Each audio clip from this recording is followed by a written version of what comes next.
Dernier rendez-vous d'information de la journée. Bonsoir mesdames et messieurs, voici les titres sommaires de ce journal.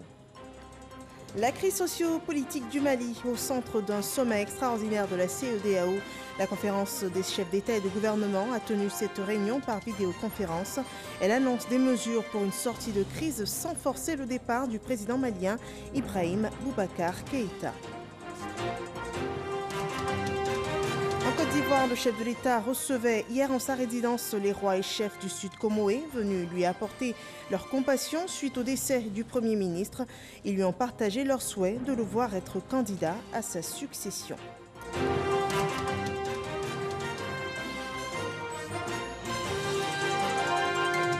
Les épreuves écrites du baccalauréat ont débuté ce 27 juillet. Plus de 318 000 candidats participent à cette session 2020 dans 506 centres répartis dans le pays. Ce premier jour est constaté par nos reporters.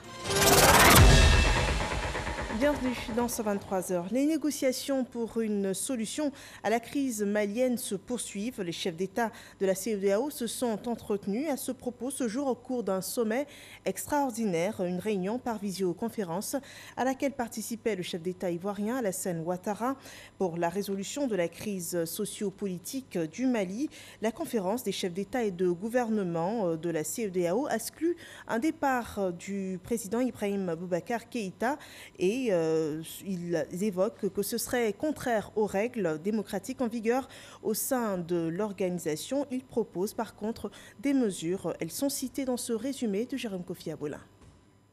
La CEDEAO face à la situation sociopolitique difficile au Mali en organisant ce lundi en vidéoconférence une session extraordinaire sur cette situation. La communauté économique des États de l'Afrique de l'Ouest entend œuvrer dans le but d'apporter sa contribution au retour de la paix au Mali.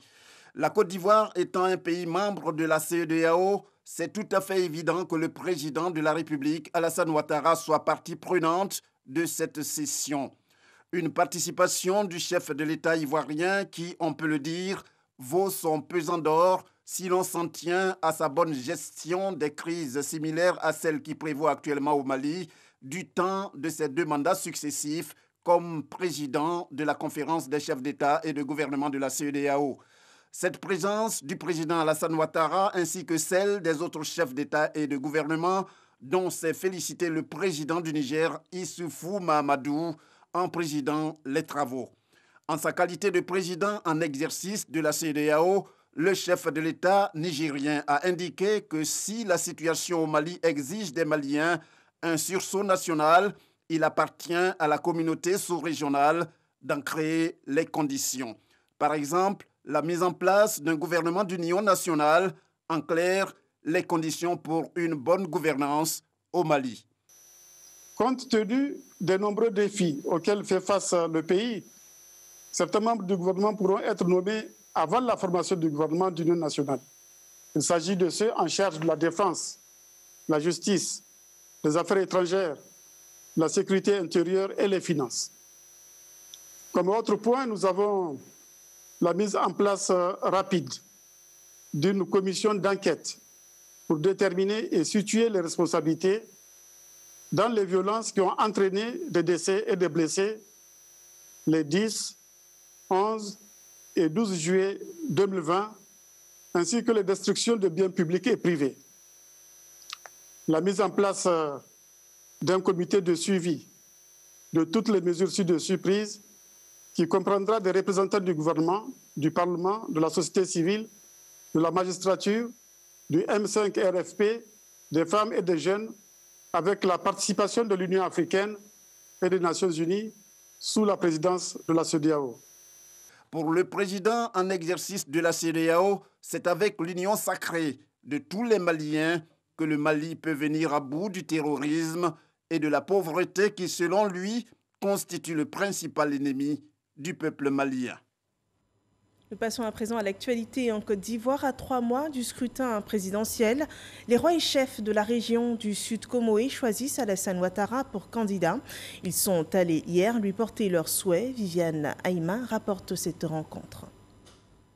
Ayant sollicité cette rencontre avec le président de la République Alassane Ouattara, c'est une forte délégation composée des rois, chefs traditionnels Élus, cadres, femmes leaders et jeunes leaders des 4 départements du Sud Comoé que sont Grand Bassam, Aboasso, Adiaké, Tiapoum, qui a effectué le déplacement ce dimanche 26 juillet pour honorer le rendez-vous avec le chef de l'État. La rencontre n'ayant pas un caractère officiel, mais se voulant plutôt une démarche privée, c'est la résidence du président de la République Alassane Ouattara à la Riviera Golf qui a servi de cadre.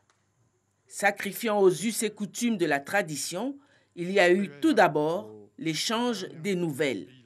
La délégation du Sud Comoé a situé l'objet de sa visite au président de la République.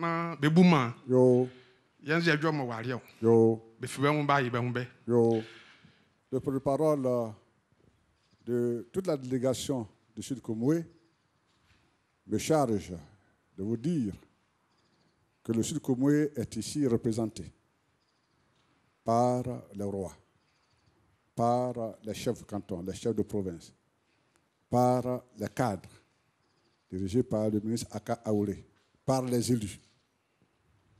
Ils sont venus pour vous dire toutes leurs condoléances. Car ils ont appris, et toute la nation d'ailleurs, que votre fils, que vous avez élevé, à qui vous avez voulu transmettre la succession, Dieu vous l'a arraché. Toute la population de Sukoumou ici rassemblée vous apporte son soutien, indépendamment de leurs frères qui sont partis, et vous affirment leur attachement, et vous affirment leur soutien aujourd'hui, et demain et toujours. Le rôle est revenu au ministre Aka Aoulé, désormais porte-flambeau de la région du Sud Comoé, d'adresser au président de la République les condoléances de toute cette région pour le deuil qui a frappé toute la Côte d'Ivoire. Lui traduire la reconnaissance du Sud Comoé pour ses actions de développement en sa faveur et lui exprimer le soutien de la région. Nous sommes là, Excellence, pour vous dire Yako. Yako, Monsieur le Président, pour la perte cruelle de votre fils, de votre plus fidèle collaborateur, celui qui avait été unanimement choisi par le RHDP pour assurer la continuité de votre œuvre exceptionnelle, particulièrement en matière de développement socio-économique et humain. Le deuxième point de notre message est tiré de la formule d'un sage de chez nous qui dit en substance « Celui qui n'est pas reconnaissant est un sorcier ». Le bienfait doit plutôt se nourrir toujours de remerciements. Nous sommes donc venus vous traduire, Excellence, notre profonde gratitude et toute notre reconnaissance. C'est ainsi que nous, peuple du Sud Comoé, sommes accourus vers vous comme un seul homme pour vous affirmer, Excellence, Monsieur le Président de la République, notre soutien total, notre engagement sans faille, symbolisé par les rois qui sont ici. En même temps que nous vous appelons, Excellence, Monsieur le Président de la République, à être notre candidat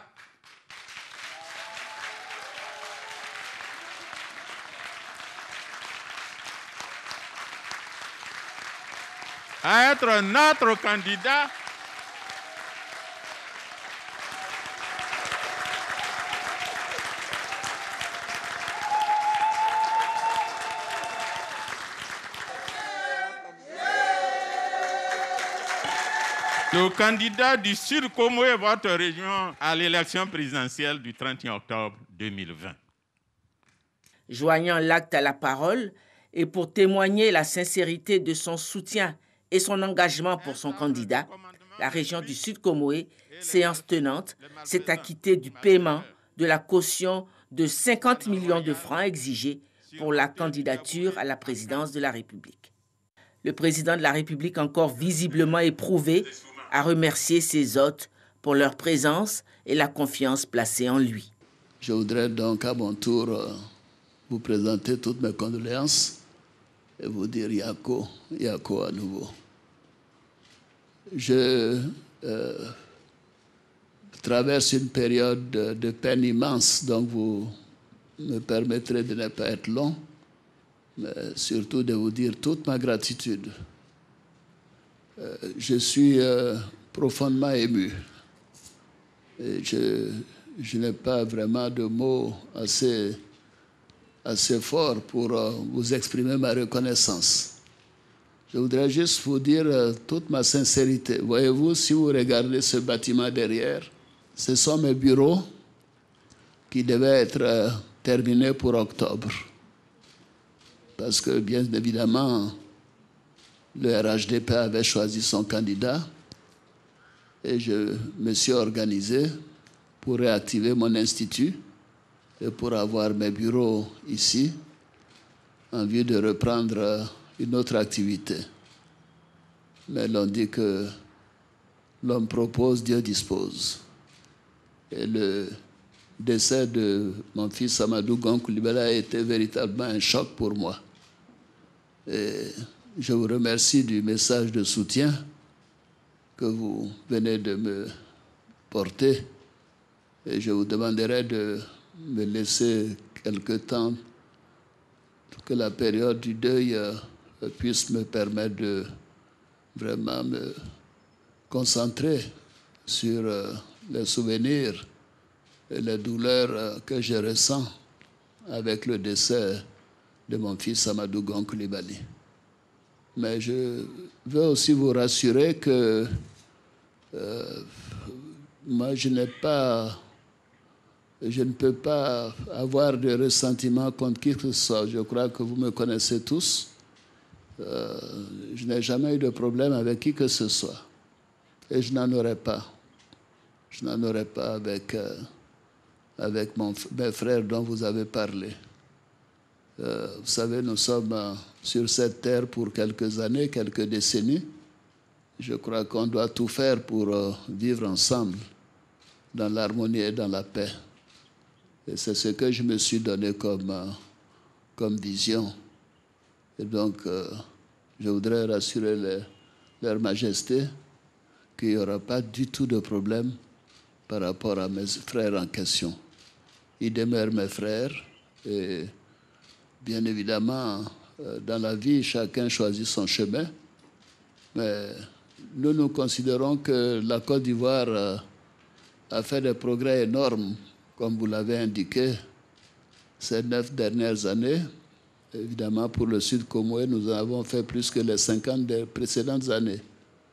Mais cela ne suffit pas parce qu'il y a encore beaucoup à faire. Et je voudrais vous donner l'assurance que le RHDP continuera d'avoir la même détermination pour aider les populations du Sud Comoé et toutes les populations de Côte d'Ivoire. Je crois que c'est essentiel que le pays continue de progresser, mais surtout de le faire dans la paix et dans l'entente. Et je voudrais continuer de compter sur chacune et chacun de vous pour que notre pays continue dans la paix. Je crois que c'est la chose la plus importante. Évidemment, Amadou Gon Coulibaly nous a quittés et je crois que nous avons le devoir de continuer ce qu'il a entrepris à mes côtés. Même si le président de la République, Alassane Ouattara, n'a donné aucune réponse pour l'heure à leur requête, les représentants du Sud Comoé sont repartis, convaincus du choix qu'ils ont exprimé. La paix pour le développement, une priorité pour la Côte d'Ivoire. Nous passons à présent à un autre sujet. La recherche scientifique pourra désormais compter sur un soutien de l'État de Côte d'Ivoire. Le ministre de l'Enseignement supérieur de la recherche scientifique, Adama Diawara, a obtenu l'approbation du Sénat pour le projet de loi portant création du Fonds pour la science, la technologie, l'innovation. Ce fonds est appelé FONSTI. L'objectif, c'est d'améliorer l'accès à l'enseignement supérieur, la qualité, la pertinence des formations et également la recherche scientifique et technologique, suivant ce compte-rendu de Kader Sogodogo depuis Yamoussoukro. Adama Diawara, ministre de l'Enseignement supérieur et de la recherche scientifique, est devant le Sénat. L'émissaire du gouvernement est présent dans le cadre de la ratification du projet de loi portant création et organisation du Fonds pour la science, la technologie et l'innovation, en abrégé FONSTI, une sorte de cadre unique de financement pour la révalorisation de la recherche en Côte d'Ivoire. La création d'un fonds pour la recherche et l'innovation est indispensable au développement socio-économique de la Côte d'Ivoire. Toutes les économies émergentes sont des économies du savoir, dont les croissances sont essentiellement tirées par la recherche et l'innovation technologique. La Banque mondiale a clairement indiqué dans son 6e rapport sur l'économie ivoirienne que le retard technologique affiché par notre pays et la faiblesse de l'innovation dans le secteur privé ivoirien constituent des obstacles majeurs à son développement. Après les échanges avec les sénateurs, Adama Diawara obtient la ratification du projet de loi sur le FONSTI. Le FONSTI, déjà, va bénéficier d'un dépôt de 5 milliards de francs CFA, fruit de la collaboration Côte d'Ivoire-Suisse. Le FONSTI vient ainsi pour doter le pays d'un organisme de financement de toutes les activités de recherche. Il renforcera également le lien entre les universités et les industries. C'était aujourd'hui la fête des armées, cette fête qui célèbre la création des forces armées ivoiriennes.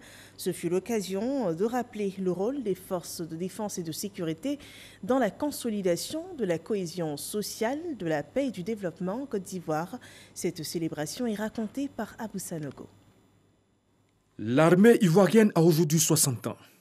Ce lundi 27 juillet marque la date anniversaire de sa création.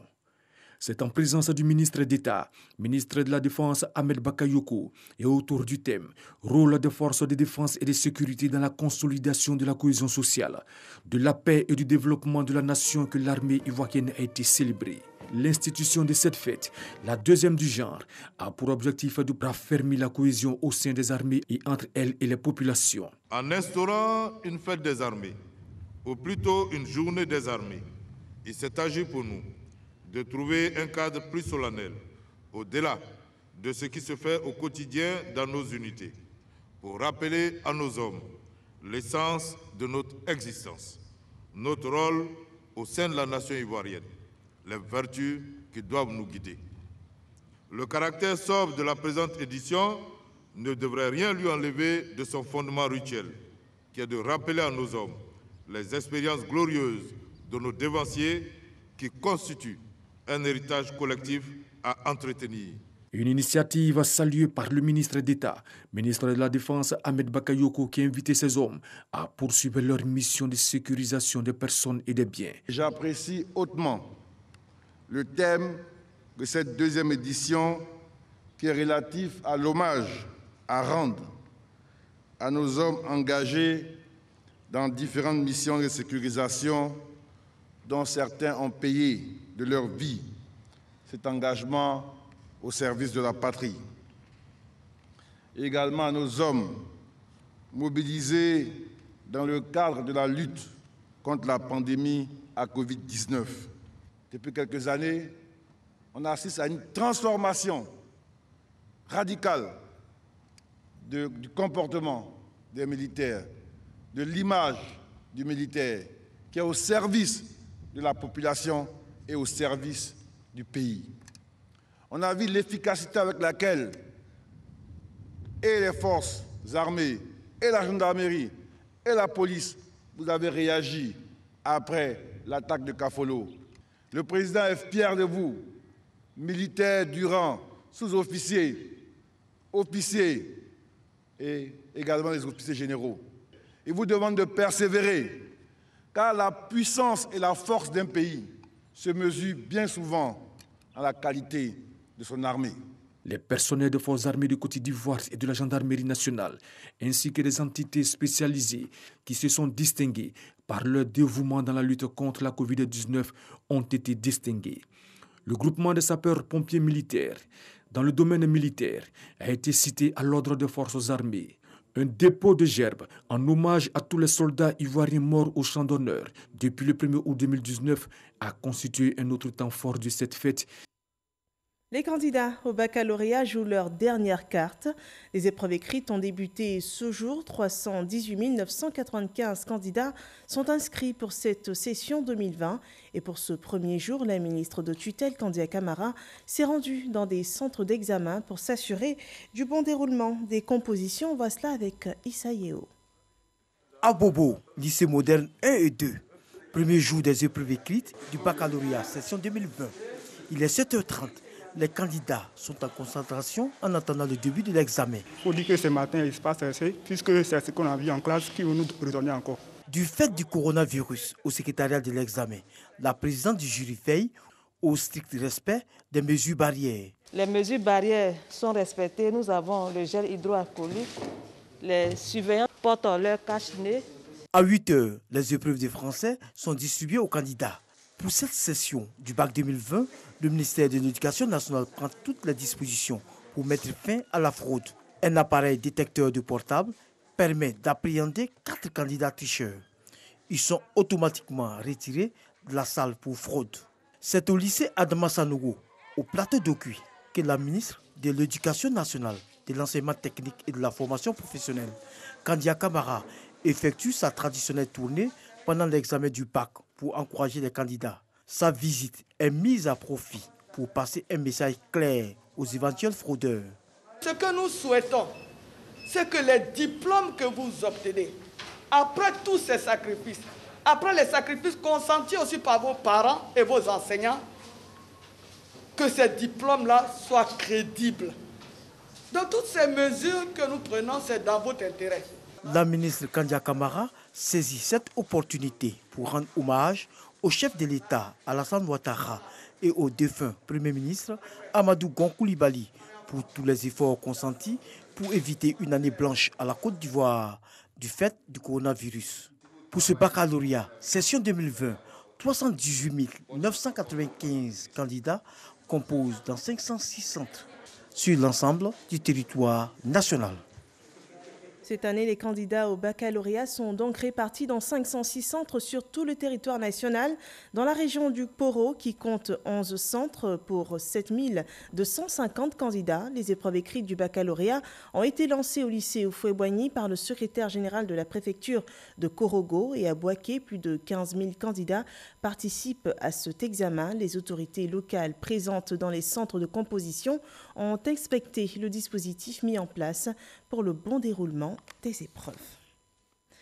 Le coronavirus occupe aussi une place prioritaire dans l'actualité ivoirienne avec plus de 15 000 cas annoncés. La sensibilisation s'amplifie.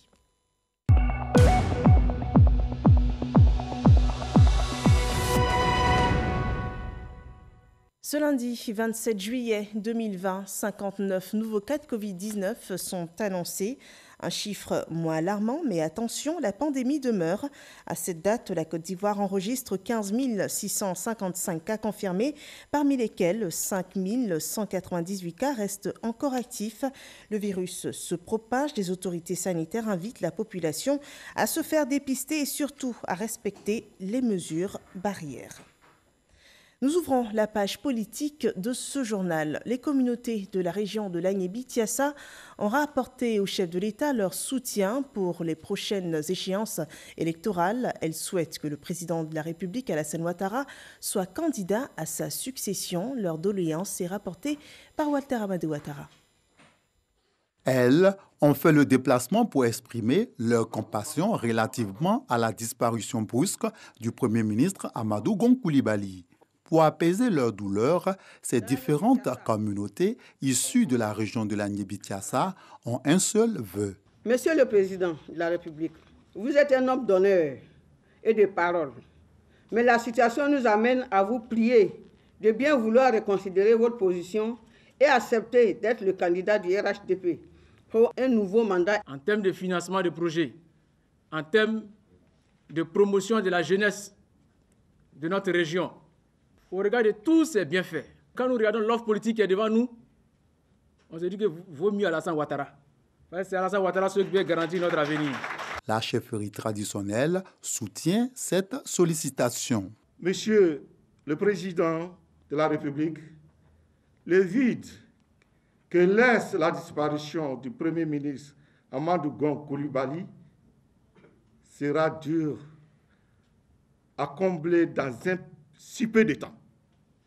C'est pour tout cela que toute la population de l'Agnébi-Tiassa vous prie de bien vouloir accepter d'être candidat Les cadres également voient en un prochain mandat du président Alassane Ouattara la poursuite du développement entamé dans la région de l'Agnébi-Tiassa. Conscient de votre capacité de fédérer toutes les énergies et les compétences pour garantir à la Côte d'Ivoire un développement durable, vu l'enjeu que constitue l'élection présidentielle d'octobre 2020 pour notre pays, nous, population de la grande région de l'Agnébi-Tiassa, vous demandons de faire violence, Monsieur le Président, et d'accepter d'être candidat. Je veux, en votre nom, de renouveler notre soutien, nos condoléances, pour lui dire qu'en cette période difficile, il a besoin de notre soutien, le soutien de ses parents, de ses papas, de ses nanas que vous êtes, de ses frères et de ses sœurs, les cadres que nous sommes. Le directeur exécutif du RHDP promet de transmettre fidèlement le message au chef de l'État. Monsieur le Président, nous sommes à Abidjan, au district. Vos parents de l'Agnébi vous demandent d'être candidat le 31 octobre 2020.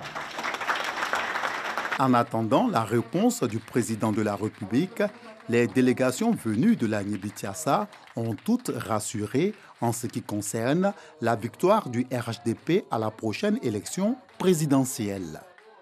La région de l'Agnébi-Tiassa et le district du Dinguélé sont distants de plusieurs kilomètres. Ils partagent pourtant ce souhait de voir Alassane Ouattara briguer un autre mandat. Les cadres du Dinguélé se sont exprimés sur le sujet. Moussa Konaté. Le district du Dinguélé demande au président Alassane Ouattara d'être candidat à la prochaine élection présidentielle. Pour les élus, cadres et populations des régions du Folon et du Kabadougou, Alassane Ouattara reste le candidat idéal après le décès du Premier ministre Amadou Gon Coulibaly. Ce rappel à Dieu, véritable cas de force majeure, nous impose, eu égard au délai imparti, pour l'organisation de l'élection présidentielle, de nous rassembler au plus vite autour d'un nouveau candidat à même de remporter l'élection présidentielle avec brio au premier tour. Pour le Dinguélé, cette personnalité providentielle n'est autre que son illustre neveu, son Excellence Alassane Ouattara, que le devoir appelle à nouveau pour sauver la nation. Comme ce fut le cas en 1989, suite à l'appel historique du père fondateur de la nation moderne, le président Félix Houphouët-Boigny. Le district du Dinguélé a tenu à remercier les autres régions du pays qui appellent le président Alassane Ouattara à se porter candidat afin de poursuivre ses actions de développement. Le Poro réclame aussi la candidature du président Alassane Ouattara pour un autre mandat. Un souhait traduit hier par une procession. La population a relié à pied la mairie de la ville au siège du RHDP. 7 km parcourus pour un autre mandat du président de la République, nous dit Ami Sissoko. Genoux à terre. Militants et sympathisants RHDP du Poro supplient le président de la République Alassane Ouattara d'accepter de briguer un autre mandat à la tête de la Côte d'Ivoire. Pardon au président Ouattara de ne pas laisser Korogo. Ce que Korogo a demandé, on demande pardon de reprendre la place. Malgré le deuil qui les frappe, ce sont des milliers de militants et sympathisants du RHDP de la région du Poro qui prennent part à cette marche à Korogo. Même le Soromigidjo qui s'était rangé le temps du deuil a fait exception à la règle. Pour eux, le président Alassane Ouattara demeure la seule alternative capable de garantir la paix, la stabilité et le développement sur l'ensemble du territoire national. Qu'il accepte d'accompagner encore la Côte d'Ivoire afin que les efforts qu'il a fournis avec son Excellence le Premier ministre Amadou Gon Coulibaly, que ces efforts-là ne soient pas vains. Partis de l'esplanade de la mairie, les marcheurs atteignent le siège du RHDP au terme d'une longue marche de 5 km à travers les rues de Korogo avec une halte à Soba, à la rue qui mène au caveau familial Gon Coulibaly. Face aux militants, le directeur des affaires extérieures de la présidence, Amadou Coulibaly dit Amso, par ailleurs deuxième adjoint au maire de Korogo, rassure le chef de l'État, Alassane Ouattara, du soutien sans faille des populations du Poro. Alassane Ouattara candidat, c'est Alassane Ouattara élu. S'il accepte, au nom de la jeunesse, de faire un autre mandat, Korogo lui garantit la victoire. La coordination régionale RHDP du Poro compte multiplier les actions de mobilisation en faveur de la candidature du président Alassane Ouattara jusqu'à ce qu'ils disent oui à leur requête. La coordination régionale RHDP de Gbeke sollicite aussi la candidature du président Alassane Ouattara à la présidentielle d'octobre prochain pour poursuivre les œuvres de développement. Kwasi Kwame. Le président Alassane Ouattara sollicité pour être le candidat du Rassemblement des oufouettistes pour la démocratie et la paix à la présidentielle d'octobre prochain. Un appel de la coordination régionale du RHDP Gbeke 3, composé des localités de Béoumi et Sakassou. Nous, population de Béoumi et de Sakassou, appelons instamment le président de notre parti, son Excellence, M. Alassane Ouattara, de continuer de piloter le navire ivoire en acceptant d'être le candidat du RHDP à la prochaine élection présidentielle du 31 octobre 2020. En retour, nous nous engageons à le soutenir sans faille à toutes les étapes du processus. Pour le coordonnateur régional de Gbeke 3 et ministre de la Communication et des Médias, Sidi Touré, il s'agit d'inviter le président Alassane Ouattara à poursuivre ses actions de développement en faveur du bien-être des populations ivoiriennes. Toutes les bases de Béoumi Sakassou demeurent soudées comme un seul homme autour d'Alassane Ouattara, à qui ils tiennent à lui dire qu'ils ne failleront pas relativement à l'objectif à eux assigné pour le porter à la victoire au soir du 31 octobre 2020, mais surtout pour rendre hommage à la mémoire d'Amadou Gon Coulibaly. La sollicitation de la candidature du président Alassane Ouattara par la coordination régionale de Gbeke 3 a été précédée d'un séminaire sur les perspectives politiques de la dite coordination, ponctué par la remise d'outils de travail et des fiches de parrainage aux militants. Le Front populaire ivoirien compte s'inscrire dans la course pour le fauteuil présidentiel. Avant cette étape, il faudra d'abord désigner le candidat du parti. Et pour cela, Pascal Afin-Guessan s'est signalé ce lundi. Il a déposé ses dossiers de candidature au comité de contrôle du parti. Alexis Ouedraogo. Demande manuscrite, lettre de motivation, copie des cartes de militants des 5 dernières années.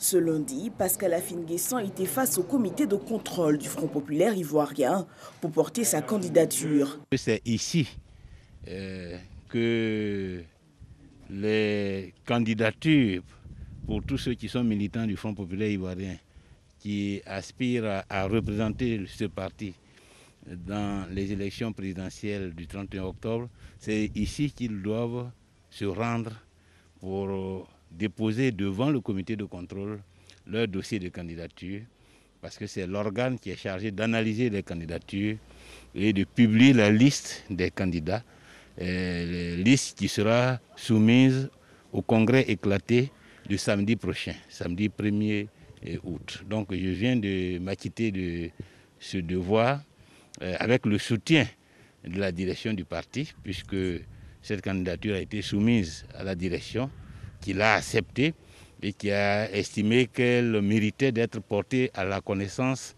des militants si elle remplit les conditions administratives fixées par le comité de contrôle. Depuis le 18 juillet dernier, le comité a rendu public les dispositions pour tout candidat désireux de faire acte. Nous pensons que nous avons les capacités, nous avons l'expérience nécessaire, l'expérience gouvernementale, l'expérience politique sur le terrain, et que nous pouvons, si les Ivoiriens le souhaitent, véritablement transformer ce pays. C'est pourquoi nous sommes candidats.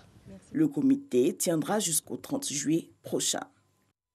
C'est bientôt la fête de la Tabaski et le ministre-gouverneur du district autonome d'Abidjan et celui des ressources animales ont lancé ce lundi sur le site du parc à bétail de Port-Bouet la foire de la Tabaski. L'objectif, c'est d'aider les fidèles musulmans à acquérir les bêtes exigées pour imiter le sacrifice du prophète Abraham. Cette année, 120 000 têtes sont nécessaires pour couvrir la demande de la ville d'Abidjan et elles sont déjà disponibles selon les acteurs de de la filière bétail. Le Conseil supérieur des imams des mosquées et des affaires islamiques, COSIM, suite à la célébration de la fête de l'Aïd el-Kébir, la fête du sacrifice du mouton, a fait une déclaration. Les responsables de ces structures islamiques ont annoncé à la Grande Mosquée de la Riviera-Golfe que la fête de la Tabaski aura lieu le 31 juillet 2020. Une déclaration recueillie par Koné Pargassoro. Le Conseil supérieur des imams des mosquées et des affaires islamiques en Côte d'Ivoire, COSIM, et l'AMSI CODIS informent la communauté musulmane que la station d'Arafat à la Mecque aura lieu, Inch'Allah, le jeudi 30 juillet 2020. Par conséquent, la fête de la Tabaski aura lieu en Côte d'Ivoire, Inch'Allah, le vendredi 31 juillet 2020. Par ailleurs, le comité de veille Covid-19 de la communauté musulmane de Côte d'Ivoire fera une déclaration sur les modalités pratiques de l'organisation de la prière.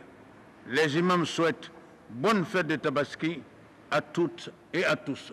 Yekibaraye Kamoya Limami Tomba Flayoro Côte d'Ivoire COSIM Ani Amsi Kodis Koka Slama Bela Jenil Lalonia Kafo Arafa Lumbena Ben Alamisama Je Kalo Tele Bisaba 2020 Kola Anya Seliba Obena Ben Jumama Je Kalo Tele Bisaba Ani Kelen 2020 Limamu Obe Allah Subhanahu wa Ta'ala Dalla Ka Selido Ansi Kono Kenyala Alamokela Assambe Sambe Wassalamu alaikum wa rahmatullahi wa barakatuh.